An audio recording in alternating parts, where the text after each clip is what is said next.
Olá, seja bem-vindo na aula sobre o rei.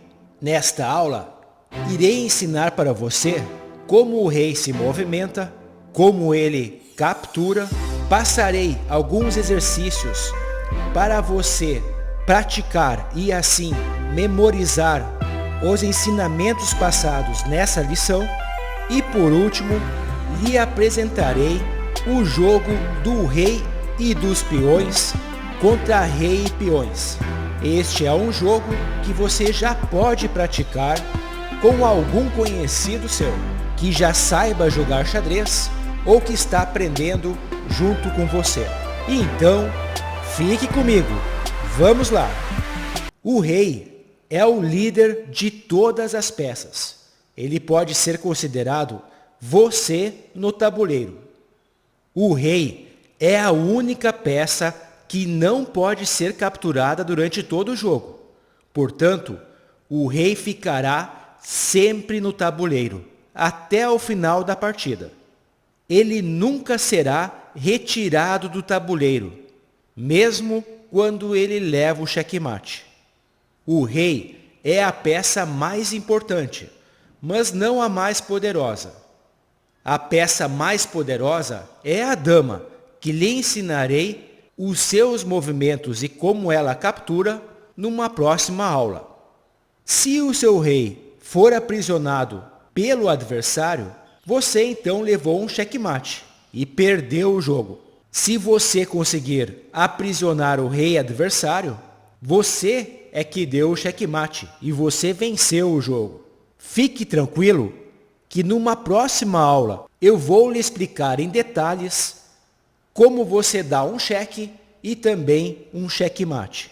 O objetivo desta aula é lhe ensinar como o rei se movimenta e como ele captura. O rei pode se mover para todas as direções, mas ele é a peça mais lenta do tabuleiro. Ele pode se mover somente uma casa por lance. Lembra, na aula passada lhe ensinei como o peão se movimenta e como ele captura? E o peão, na sua casa inicial, ele pode pular até 2 casas num lance. O rei não. O rei pode se movimentar apenas uma casa por lance, com exceção do movimento especial chamado roque, o qual ele pode andar 2 vezes. O roque é uma jogada muito importante no xadrez, que ela serve para proteger o seu rei, e mais adiante irei lhe ensinar neste curso. O rei das brancas está morando na casa em E3, e ele está atacando 8 casas ao seu redor. É a vez das brancas fazerem um lance, rei F2, agora é a vez das pretas jogarem. Também o rei possui 8 casas disponíveis para ele ocupar. Rei E7, agora as brancas também possuem 8 casas e jogam rei G2. As pretas também possuem 8 casas para o seu rei ir e jogam rei D8. Novamente com 8 casas disponíveis, rei H1. Agora é a vez do rei das pretas jogarem e como o rei está na lateral, note que o seu movimento ficou restringido. Ele possui apenas 5 casas para se movimentar. Rei D7, novamente ampliando suas opções para o próximo lance com 8 casas disponíveis. E aqui o rei das brancas se posicionou na quina do tabuleiro e ele tem apenas 3 casas disponíveis. Portanto, à medida que o rei vai se afastando do centro em direção às laterais ou à quina do tabuleiro, ele vai perdendo a sua mobilidade. Quando a partida chega mais para o final, com poucas peças no tabuleiro, é muito importante o rei ficar ativo, atacando o máximo de casas possíveis. No início do jogo e também no meio do jogo, é importante o rei ficar em segurança, na primeira fila, protegido por seus peões e também algumas peças. Neste exemplo, temos apenas os 2 reis no tabuleiro. Então, se um jogo terminar assim, a partida está empatada. Mais adiante, falarei sobre outros casos de empate. Esta é a posição inicial da partida. Note que na posição inicial, o rei está imóvel. Ele não consegue fazer nenhum movimento, pois está bloqueado pelos seus peões e 2 peças. Neste exemplo, nós estamos jogando com as peças pretas e o adversário com as peças brancas. É a vez do adversário fazer o lance e note que o rei adversário está atacando 5 casas. As outras 3 casas estão ocupadas pelos seus próprios peões. Ele joga rei D4. O nosso rei está atacando 3 casas e 2 casas estão sendo ocupadas pelos nossos peões. Jogamos rei D7. O rei adversário está com 6 casas sendo atacadas pelo rei, as quais ele pode se movimentar, e 2 casas estão sendo ocupadas pelos seus próprios peões. Como é a vez dele fazer o lance, ele pode escolher movimentar o seu rei ou algum dos peões. Como a aula é sobre o rei, então vamos nos focar nos movimentos do rei. Rei C4, agora é a nossa vez de fazermos o lance. O nosso rei possui 5 casas que ele pode ir. Uma está sendo ocupada pelo nosso peão. E essas 2 casas, em E6 e C6, o nosso rei não pode ocupar estas casas, pois o peão do adversário está atacando essas 2 casas. Se o nosso rei fosse para uma dessas casas, ele estaria em xeque. E uma das regras do xadrez é: você não pode colocar o seu rei em xeque, pois ele ficaria ameaçado, e esse é um lance que não é permitido no xadrez. Então, nesta posição, não podemos ir para cá, pois o peão está ocupando a casa, nem nestas 2 casas, pois iríamos colocar o nosso rei em xeque, já que elas estão sendo atacadas pelo peão do adversário. As opções que temos são essas 5 casas. Rei D6, e o nosso rei está atacando a casa em C5. Também está atacando o peão, que está sendo protegido pelo rei. Então agora as brancas não podem vir com seu rei para a casa em C5, pois o nosso rei está atacando esta casa, e elas vão com seu rei para B5. Perceba que o rei deixou o seu peão desprotegido. O nosso rei não pode ir nestas 3 casas, pois estão sendo atacadas, mas ele pode capturar este peão. O rei captura da mesma forma que ele se move. Então ele vai capturar o peão e esse peão irá sair do tabuleiro. O adversário joga agora peão F4. Note que os 2 reis estão atacando essas 3 casas. Então, eles nunca ficarão um ao lado do outro. Sempre existirá uma distância mínima de uma casa entre eles. Esta é a regra da oposição e vale somente para reis. Então, qualquer um dos reis que tente entrar nas casas em C4, C5 e C6 estará violando a regra da oposição.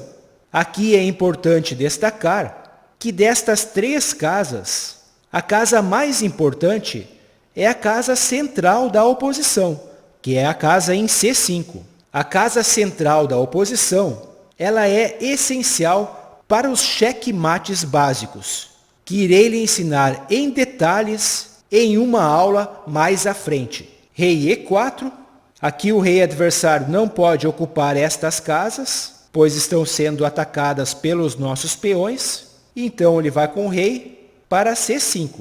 Nestas 2 casas não podemos ir, pois existe a regra da oposição dos reis. E mesmo se esse rei não estivesse nessa casa e estivesse nesta outra, esta casa aqui está sendo também atacada pelo peão do adversário. Então esta casa está sendo atacada pelo rei e pelo peão. Essa outra casa está sendo atacada por este peão. Não podemos capturar este peão, pois ele está sendo protegido pelo peão em E3. Então o rei nunca pode capturar um peão ou uma peça do adversário que está sendo defendido, pois se ele capturasse esse peão, no próximo lance ele seria capturado por este outro peão.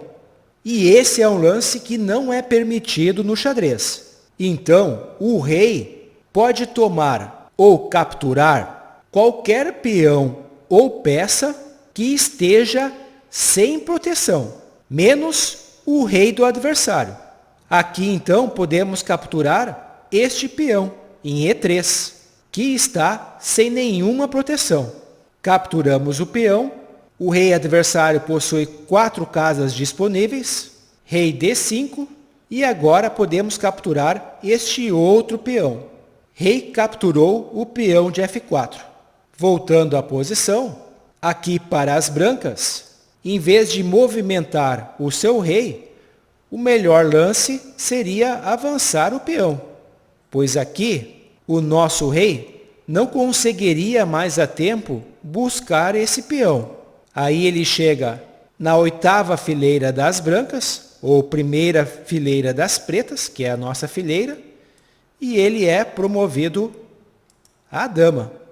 E nesse final, o adversário possui vantagem suficiente para vencer a partida e aplicar o checkmate. Numa próxima aula, irei lhe ensinar em detalhes como você aplica um checkmate com rei e dama contra rei. Agora eu tenho um exercício para você. Em quais casas o rei preto pode ir? Pause o vídeo. Daqui a pouco encontro você com a solução. Vamos à solução. Nestas 3 casas, o rei preto não pode ir, pois aqui temos a regra da oposição dos reis. Então podemos ir em qualquer uma destas casas aqui. E neste exercício, nós estamos jogando com as brancas. É a nossa vez de fazer o lance. Quais são as casas que o nosso rei pode ir? Pause o vídeo. Daqui a pouco encontro você com a solução. Vamos à solução. Esta casa ele não pode ir, pois temos a regra da oposição. Essa aqui também ele não pode ir. Está sendo atacada pelo peão. Essa outra casa está sendo atacada por este peão. Essa aqui também está sendo atacada por este peão. Então as casas que o nosso rei pode ir são essas casas livres e ele também pode capturar este peão. Agora, mais um exercício para você. O último. Estamos jogando com as brancas. Quais são as casas que o nosso rei pode ir? Pause o vídeo. Daqui a pouco encontro você com a solução. Vamos à solução. O nosso rei não pode ir nessas 2 casas, pois estão sendo ocupadas pelos nossos peões. Ele pode capturar este peão? Não, não pode, pois ele está sendo protegido por este peão. E este peão ele pode capturar? Também não, está sendo protegido por esses outros 2 peões. Esta casa ele pode ir, pois não está sendo ameaçada. Esta outra casa está sendo ameaçada por este peão, então não podemos ir. Esta outra casa está sendo ameaçada por este peão, então também não podemos ir. E este peão está sendo protegido? Não, não está. Então aqui podemos capturar este peão. Por último, para encerrarmos a nossa aula sobre o rei, eu vou ensinar para você um jogo que você pode jogar com algum parente ou amigo seu. Esta é a batalha do rei e peões contra rei e peões. Qual é a regra do jogo? Você pega um tabuleiro, coloca os peões e o rei em suas posições iniciais. O tabuleiro deve estar com a casa clara à direita e quem começa sempre são as brancas. Então vocês começam a jogar a partida. vão movimentando os peões, vão movimentando o rei de acordo com a estratégia. Esse é um jogo fictício, estou só lhe apresentando o objetivo do jogo para que você compreenda e possa jogar com o seu parente ou seu amigo. O objetivo principal deste jogo é você praticar os ensinamentos que lhe ensinei sobre movimento e captura dos peões e também o movimento e captura com o rei. No final do jogo, vencerá aquele que conseguir capturar todos os peões do adversário ou conseguir levar um peão até a 8ª fileira e promovê-lo à dama. Então, neste exemplo, as pretas venceram o jogo, pois conseguiram promover um peão à dama antes que as brancas. Voltando à posição inicial, então neste jogo, vence aquele que conseguir capturar todos os peões do seu adversário ou aquele que primeiro conseguir promover um peão à dama. Se você não tiver um tabuleiro ou alguém que você possa praticar, não tem problema nenhum. Esta é uma atividade opcional que, se você tiver condições de realizá-la, é muito bom, pois você pratica os ensinamentos que lhe passei. Mas se não conseguir praticar, como falei, não tem problema algum. Chegamos ao final desta aula. Eu lhe ensinei como o rei movimenta, como o rei captura, lhe ensinei a regra da oposição. Você também aprendeu que quando os dois reis ficarem sozinhos no tabuleiro, a partida está empatada. Lhe passei alguns exercícios para você praticar e, por fim, lhe ensinei o jogo do rei e peões contra rei e peões, que é um jogo opcional que você pode praticar com o objetivo de memorizar os ensinamentos que você recebeu até aqui. Muito obrigado por ficar comigo até o final desta aula. Encontro você na próxima. Fique comigo, vamos lá!